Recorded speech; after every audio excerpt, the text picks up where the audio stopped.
আসসালামু আলাইকুম রহমতুল্লাহ। আলহামদুলিল্লাহ, কত না সুন্দর ছিল এই ছোট্ট কালটা।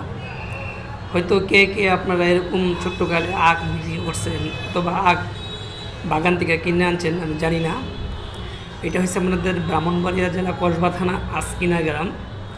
এই গ্রামে মোটামুটি যখন আখের সিজন আসে 3 থেকে 4 মাস পর্যন্ত আখ পাওয়া যায়।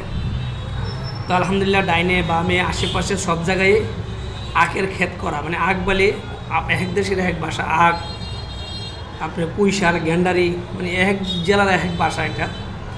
আলহামদুলিল্লাহ, কে কে এরকম আখ বা আখ বিক্রি করছেন অথবা এরকম ছোট্ট খেলে আনন্দ করছেন আমাকে জানাবেন। ওদের থেকে আমি আখ কিনা অনেক মজা পাইছি, ওরাও খুশি।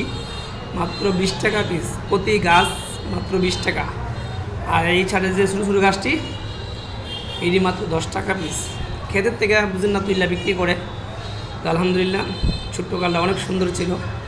আর এখানে এসে সস্তা পাইলাম, এই জন্য 10 টাকা পিসের আখ লইলাম 5টা, 20 টাকা পিসে লইলাম 5টা। 150 টাকার আখ অনেকগুলো হয়ে গেছে। তো আলহামদুলিল্লাহ, আসসালামু আলাইকুম।